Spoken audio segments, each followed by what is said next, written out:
Okay, so now it's time to install the piston. Now I cleaned off the wrist pin bearing, and I cleaned it with mineral spirits, and then I slathered it in 2-stroke oil. So now, before I put the piston in, I'll show you a little trick. I've got the Circlip installed already on the far side there, the one that I can't get to because the air shroud is still installed. So you can do this. It's easier to install the Circlip when the piston is not on the bike. So I've got this one installed already, and if you'll note, the gap for the Circlip is at the very top. So that should help prevent the Circlip from walking its way out if it compresses at all during its life, just from the inertia of moving up and down. So let's get to it.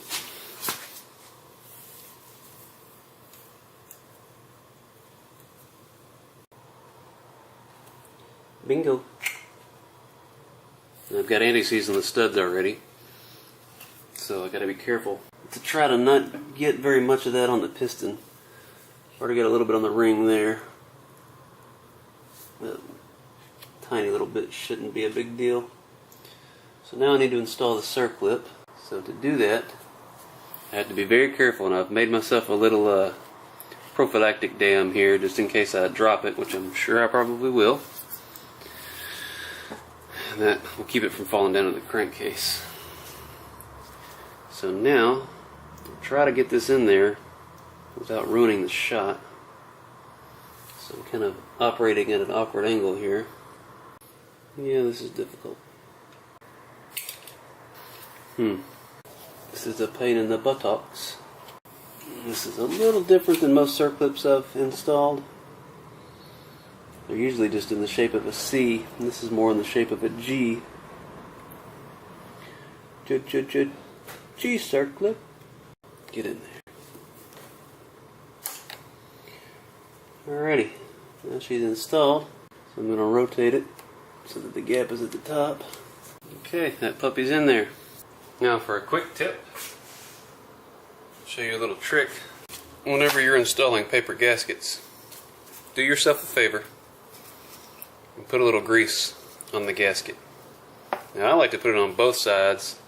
You can put it on just one side. The point is, the grease will allow the gasket to be removed easier later on should you ever need to remove it and do some work. It prevents the gasket from sticking to the mating surface. It does not, however, prevent the gasket from sealing. So I just use a little silicone grease. You could use any kind of grease. And just give it a good coating.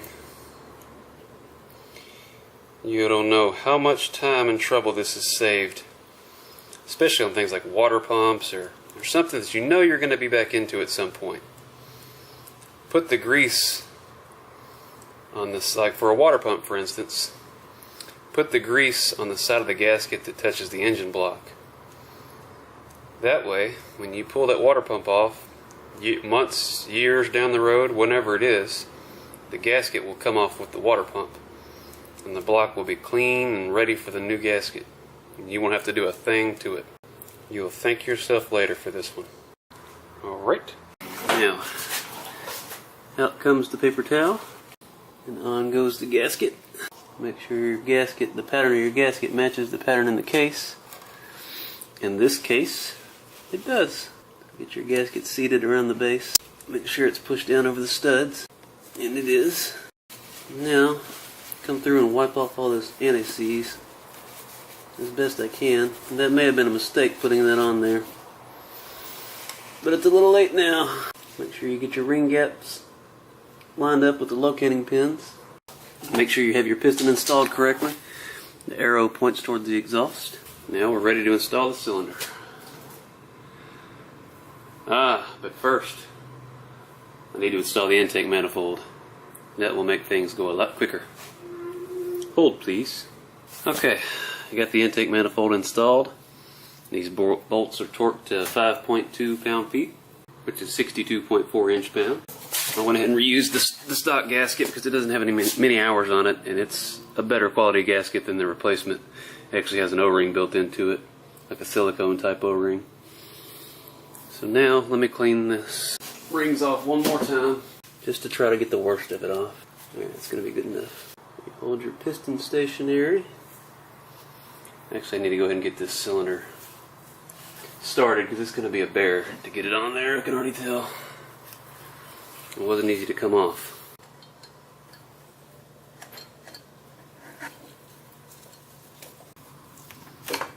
Stupid fuel line. Only thing stopping me. There. This thing is so tiny. It's actually more difficult than doing it on a larger bike. You gotta kind of use your fingernails to compress the rings. You gotta hold your mouth just right. Now there's two schools of thought on how to install the top end on a two-stroke. One school of thought says to lube up the piston and cylinder with all kinds of two-stroke oil so that it will be lubed before it runs. The other school of thought says to put them in dry because the two-stroke has its fuel or its lubrication in the fuel. So in order for it to run, it's got to have lubrication. I ascribe to the second school of thought. I install it dry because I've seen studies done where they take two identical motors and they rebuild one and they use a lot of oil, and the second one they rebuilt it dry and they ran them and then tore them down after a certain amount of time. And the engine that was installed dry broke in. Well, it had a lot less carbon buildup around the rings and everything else, so it actually was better for it to be installed dry. Deuce. Yay! I'm going to show you how the transfer ports look. Look how wonky that port is. Severely misshapen. But it looks like the piston uncovers all the transfer ports, so that's a good thing. Next we install the head gasket and then the head. And if you're wondering which way it goes on, there's an arrow with EX pointing that way. So that means the arrow points towards the exhaust. There's the head. I'll put the nuts on here. Be careful, don't let them fall down into the spark plug hole. It's far enough away that that shouldn't be an issue. Now we've torqued the head bolts to 7.2 pound-feet, which is 86.4 inch-pounds, I believe. We'll kind of sneak up on it using a crisscross pattern. It may not be necessary to do this, but for this engine. But as I say, it's always good to practice proper technique. That way it's second nature to you.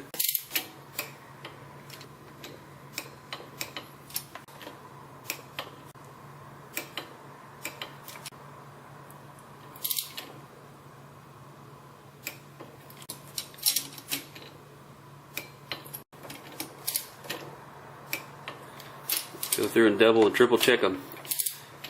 In a situation like this, when you tighten one down, another one can loosen. Keep going until they're all torqued.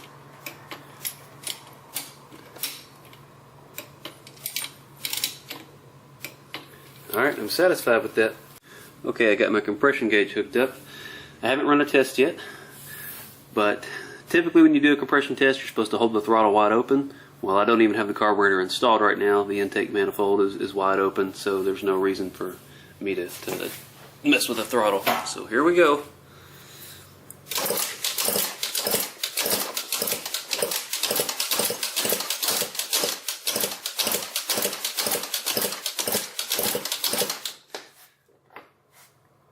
Looks like, well, between 90 and 120, it's 30, so it's 105. It's about 100, right at 100 psi. And this thing's about to fall over because the kickstand's broken. I forgot.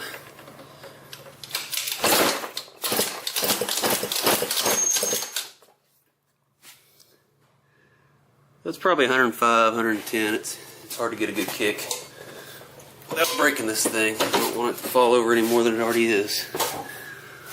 Still got to fix that. So I rigged up a better stand and kick some more, and I got right at 115 psi for the compression test, and that's before it has ran at all. So that's not too bad. We'll go with that. Now I just got to fix this kickstand. It has now become super janky. Here's something I just noticed. Look at the gap on the spark plug. Now something hit this inside the cylinder and closed that gap up. I don't know what it was. It must have been a piece of the piston ring or the circlip or whatever it was. Anyway, I'm glad I caught this now, because that would have led to a lot of frustration trying to figure out why this thing wouldn't start once I put the plug in and gave it a go. So I don't know, I guess this is a note to myself. Always check your components. Okay, we'll start by removing this compression gauge.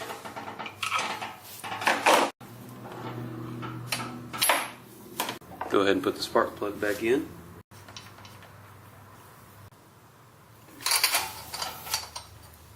The spark plug calls for 14 pound-feet, so we'll torque it to that. Actually, it's 168 inch-pounds.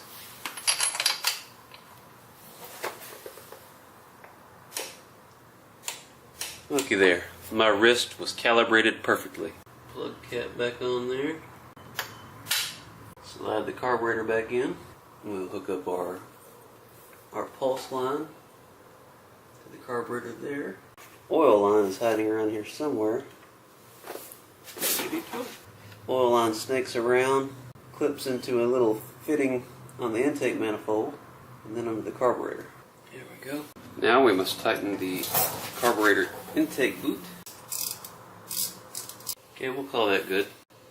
Now I'm going to go ahead and drain the bowl in the carburetor, because my intention is to put some premix oil in the tank, because right now the tank is pretty much straight gas. So I'll put some premix oil in the tank just so I can be sure that it's got enough oil for the break-in.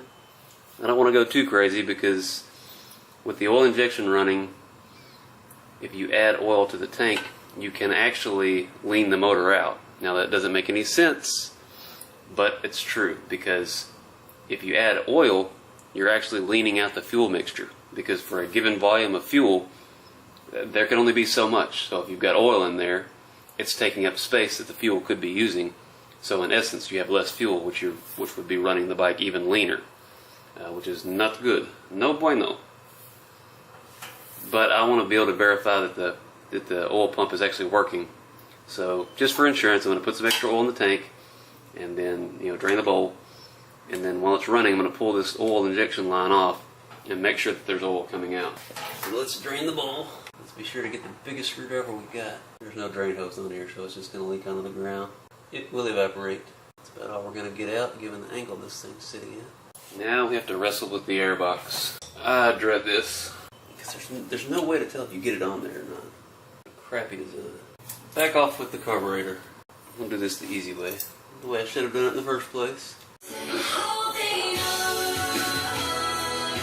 Why is everything so heavy? I don't understand.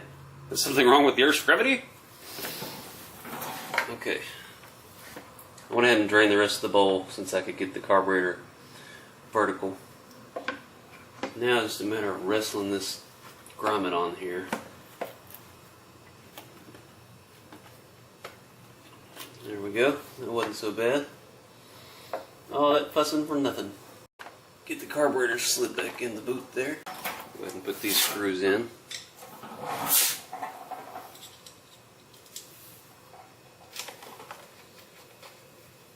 Tighten the intake back up. Oh no. Freaking clamp is breaking. It's always something. But you know what? I think it's tight enough for now. I'll address that issue later. I want to hear this thing run. Hook our oil line back up and our fuel pump pulse line. Okay, now we got to put the exhaust on, or some oil into the fuel. Then we'll be ready to fire this thing up.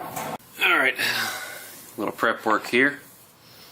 I'll go ahead and put a little touch of anti-seize on these exhaust bolts. Studs, technically, because I don't want them seizing up in there.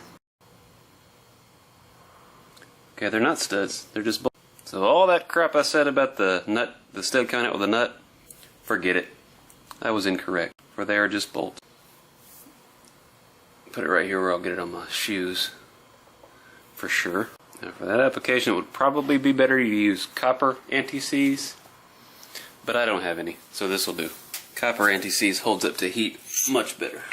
Pull the bolts out that I put back in their places so as I wouldn't lose them. And let's mount up this ridiculously heavy exhaust. Try to do it so I don't lose the gasket. It's just kind of sitting in there. Something about like that. And get a bolt started so that it can hang, like so. Okay, I've got them just to where they're snug on the head, or on the cylinder. So I'll get this last bolt started. And I'll get these run down nowhere, no, I don't want them tight. It'll be just a little bit loose, because I want the exhaust to, I don't want anything restraining it from sucking up against the cylinder as much as possible when I tighten the bolts. So this is still loose. So now I'll tighten these, and then I'll come back and do the final tighten on these. Now these all have torques. I don't know what they are, so I'm just going to tighten them. I didn't bother looking it up. I should have, but I didn't. So what are you going to do? If these were more critical, I might torque them. Now, you don't want to go tightening these until they bleed, because you certainly don't want to break one of them off. So just use a finger or two as your torque limiter. I feel like that's pretty good.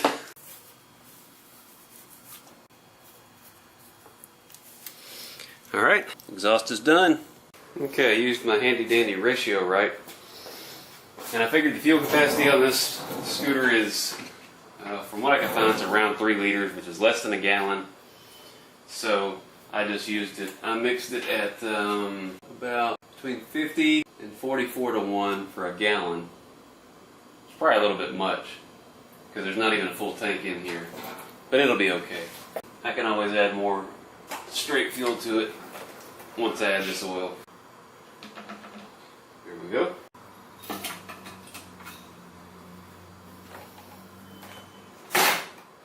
Give it a little shake. Mix that fuel up real well. Alright, let's see if she starts. Now, I'm going to be kicking on this thing for a while because the fuel line was dry. I'll drain the bowl in the carburetor. So unless there's some residual in there, it's probably going to take me a little bit.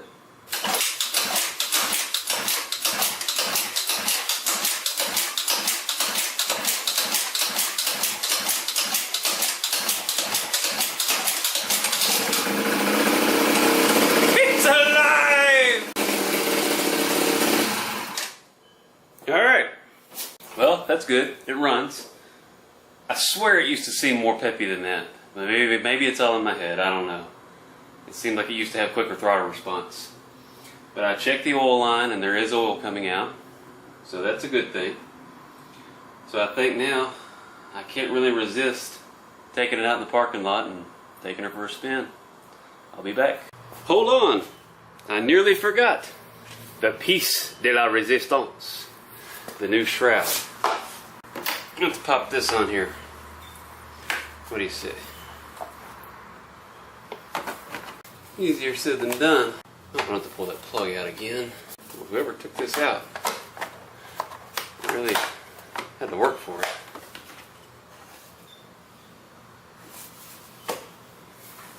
Okay, we're going to go with that.